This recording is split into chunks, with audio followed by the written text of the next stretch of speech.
O pecado original. Em 1934, uma jovem pediatra alemã chamada Hilde Brush mudou-se para os Estados Unidos, se instalou na cidade de Nova York e ficou impressionada, como escreveu mais tarde, com o número de crianças obesas que viu. Realmente obesas, não só nas clínicas, mas nas ruas e nos metrôs e nas escolas. Com efeito, as crianças obesas na cidade de Nova York chamavam tanto a atenção que outros imigrantes europeus costumavam perguntar a Brush sobre isso, presumindo que ela teria uma resposta. Qual é o problema com as crianças norte-americanas? Perguntavam. Por que elas são tão gordas e barrigudas? Muitos diziam que nunca tinham visto tantas crianças em tal estado. Hoje ouvimos essas perguntas o tempo todo, ou as fazemos nós mesmos, com os constantes lembretes de que estamos em meio a uma epidemia de obesidade, assim como todos os países desenvolvidos. Perguntas similares são feitas com relação a adultos obesos. Por que eles são tão gordos e barrigudos? Ou talvez você se pergunte por que eu sou. Mas essa era a cidade de Nova York em meados dos anos 30. Isso foi 2 décadas antes das primeiras franquias de McDonald's e KFC, quando nasceu o fast food tal como conhecemos hoje.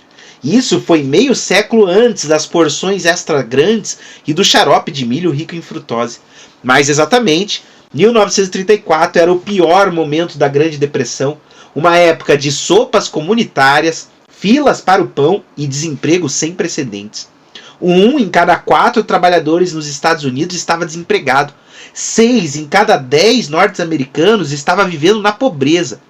Na cidade de Nova York, onde Brush e seus colegas imigrantes ficaram impressionados com a adiposidade das crianças locais, consta que 1 em cada 4 crianças era desnutrida. Como isso é possível? 1 ano depois de chegar a Nova York, Brush abriu uma clínica no Colégio de Médicos e Cirurgiões da Universidade de Colômbia para tratar crianças obesas.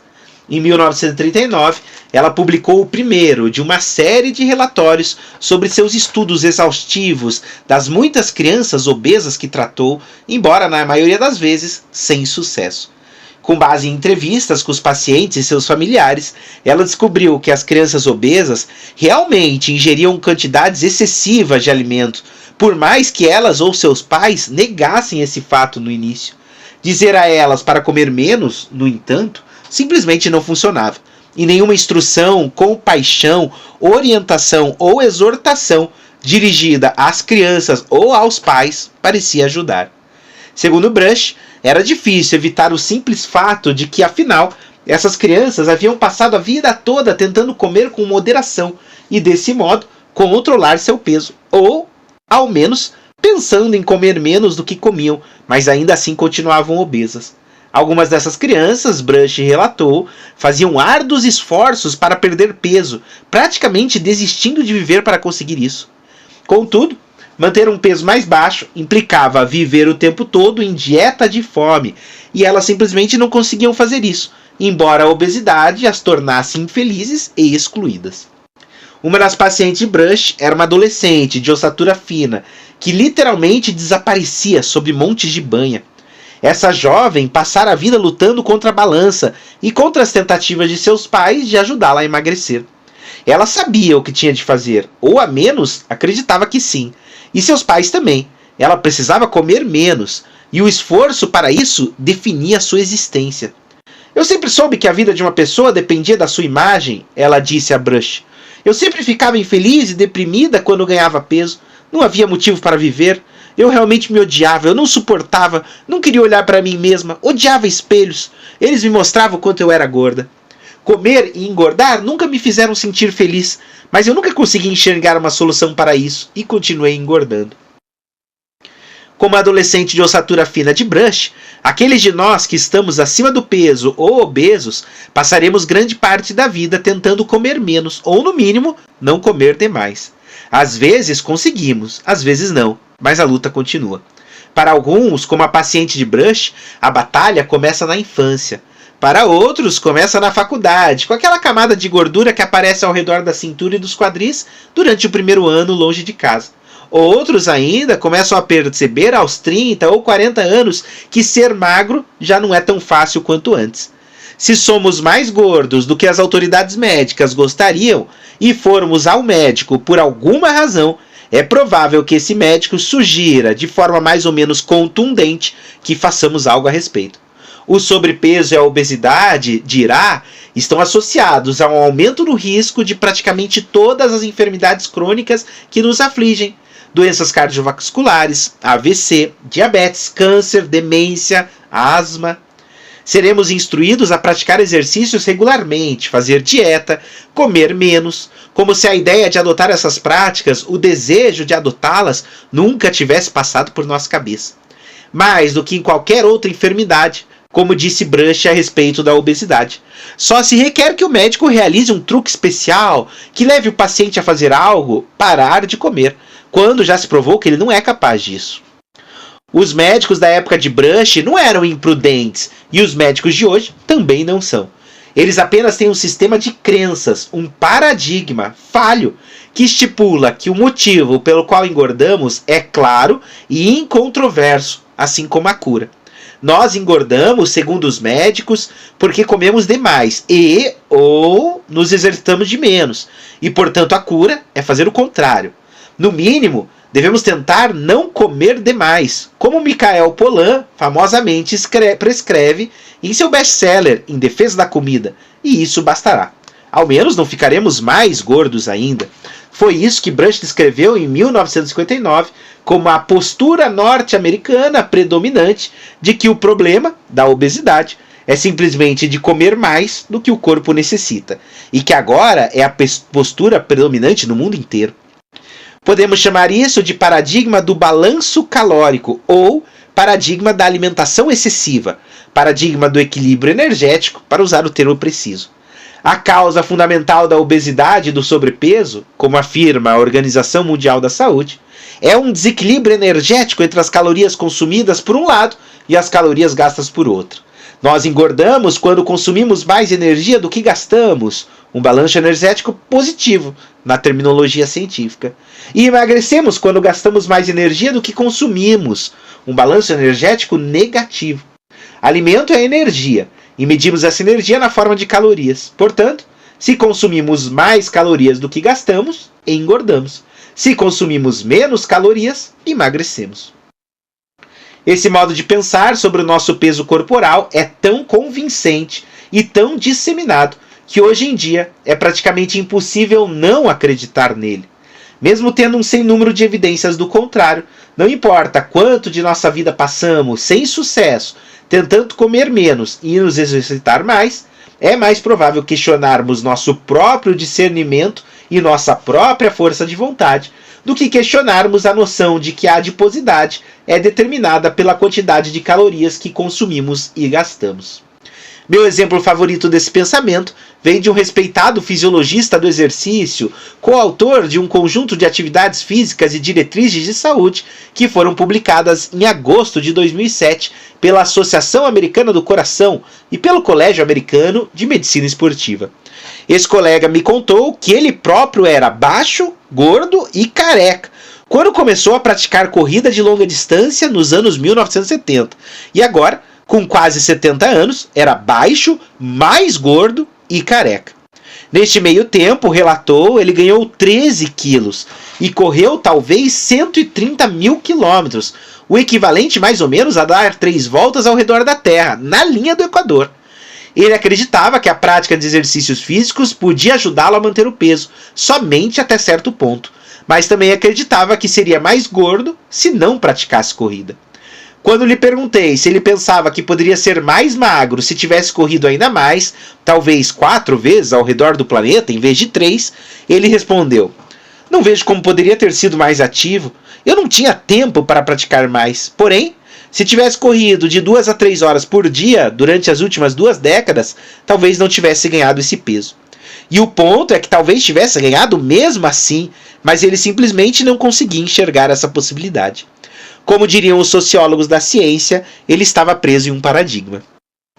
Com o passar dos anos, esse paradigma do balanço calórico mostrou-se notadamente resistente a toda evidência contrária. Imagine um julgamento por assassinato, em que testemunhas dignas de crédito prestam depoimento uma após a outra, declarando que o suspeito estava em outro lugar no momento do assassinato e, portanto, tinha um álibi incontestável, e mesmo assim, os jurados continuam insistindo que o réu é culpado, porque é nisso que acreditavam quando o julgamento começou. Considere a epidemia da obesidade. Cá estamos nós, uma população ficando cada vez mais gorda. Há 50 anos, 1 em cada 8 ou 9 norte-americanos teria sido considerado oficialmente obeso, e hoje é 1 em cada 3. 2 em cada 3 são considerados acima do peso, o que significa que pesam mais do que as autoridades em saúde pública consideram saudável.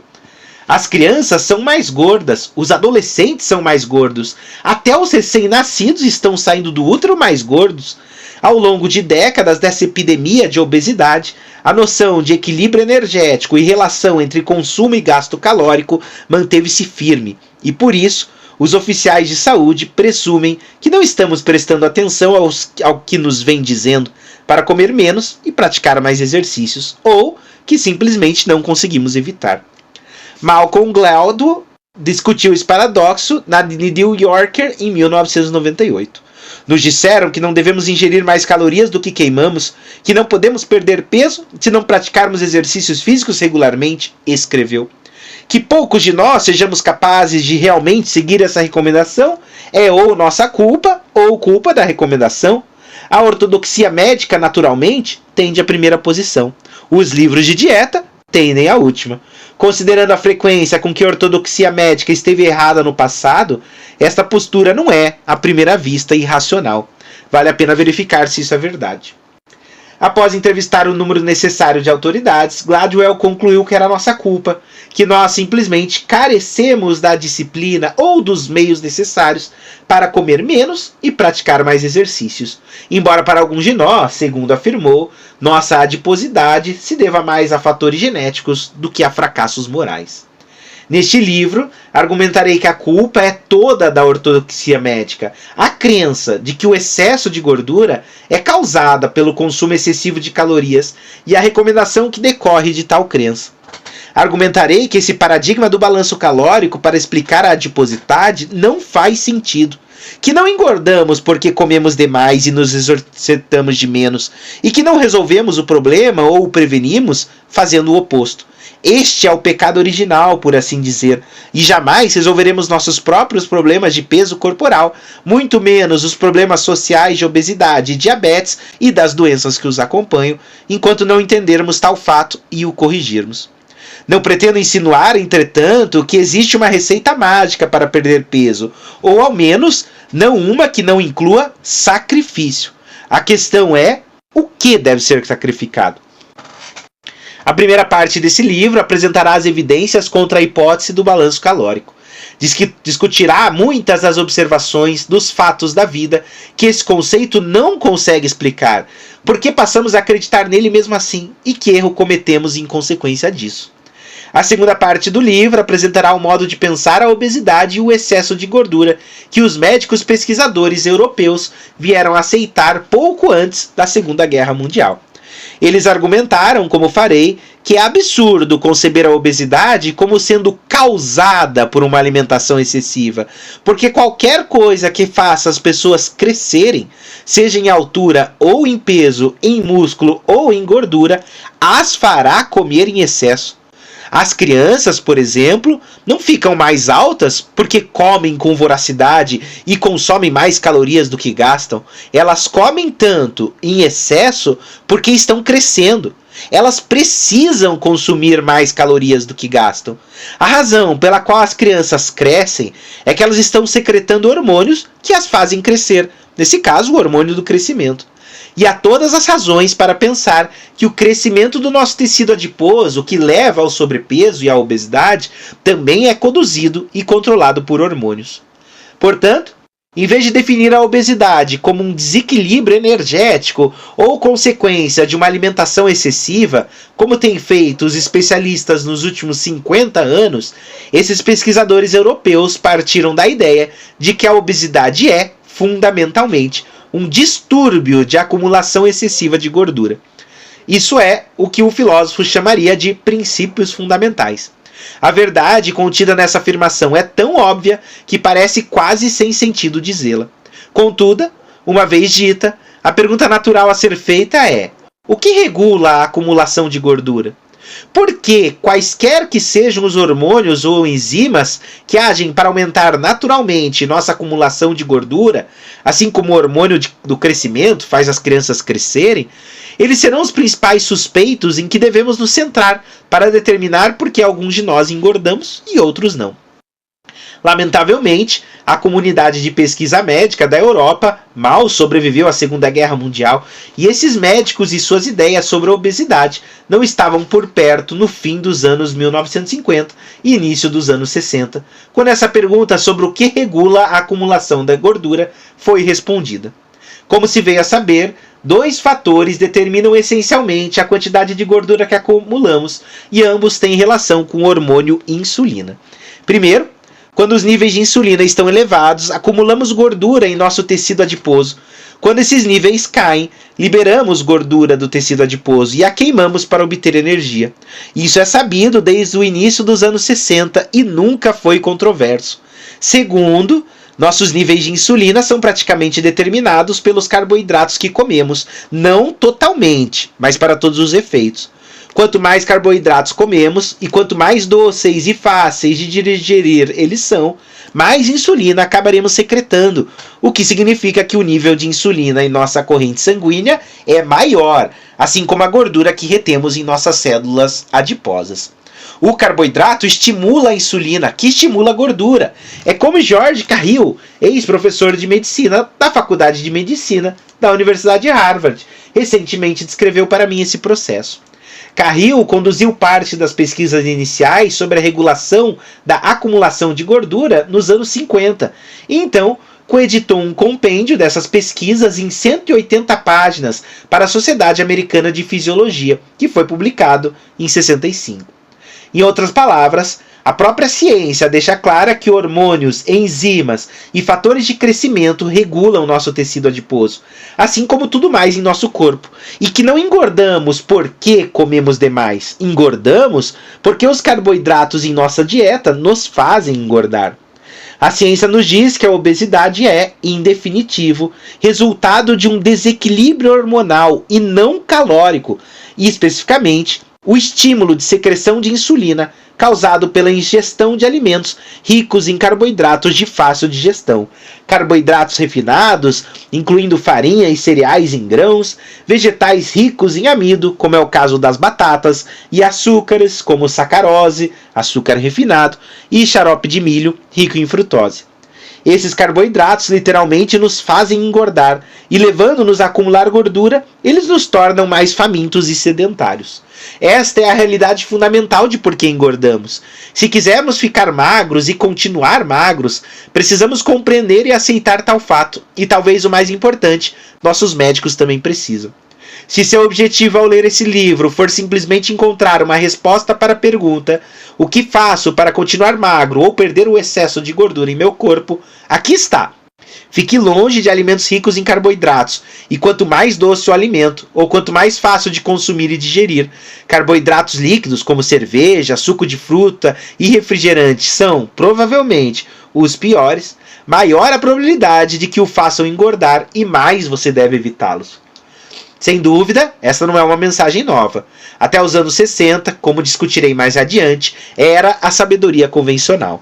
Alimentos ricos em carboidratos, pães, massas, batatas, doces, cerveja, eram vistos como atipicamente engordantes e quem quisesse evitar engordar não os consumia. Desde então, tem sido a mensagem de uma série interminável de livros de dieta que muitas vezes se tornam best-sellers. No entanto, esse fato essencial tem sido tão mal utilizado e a ciência em questão tão distorcida ou mal interpretada, tanto por aqueles que propõem essa dieta com restrição de carboidrato, quanto por aqueles que insistem que elas são uma moda perigosa, entre os quais a Associação Americana do Coração, que quero explicá-lo uma vez mais. Se o argumento for convincente o bastante para fazer você mudar sua dieta, tanto melhor. Darei alguns conselhos sobre como fazer isso, com base em lições que aprendi com médicos que têm anos de experiência usando essas dietas para tratar seus pacientes obesos e, com frequência, diabéticos. nas mais de 6 décadas desde o fim da Segunda Guerra Mundial, quando essas perguntas sobre o que nos faz engordar, calorias ou carboidratos, era discutida, muitas vezes parecia mais uma questão religiosa do que científica. São tantos os sistemas de crença diferentes que interferem na questão do que constitui uma dieta saudável, que a questão científica, por que engordamos, foi esquecida no meio do caminho. Foi ofuscada por considerações éticas, morais e sociológicas que são válidas em si mesmas e certamente dignas de ser debatidas, mas que não tem nada a ver com a ciência propriamente dita e não tem lugar em uma investigação científica.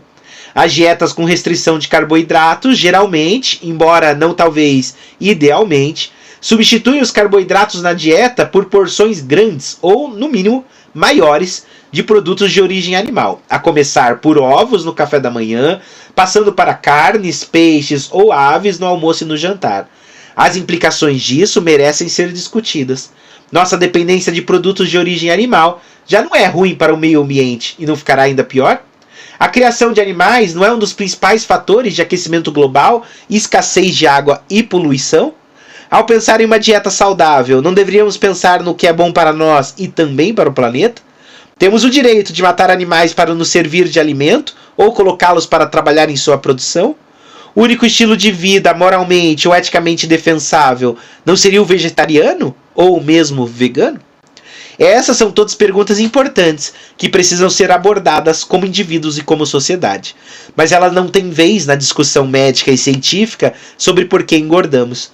E é isso que estou tentando explorar aqui, assim como Hildebruch fez há mais de 70 anos. Por que somos gordos? Por que nossas crianças são gordas? O que podemos fazer a respeito?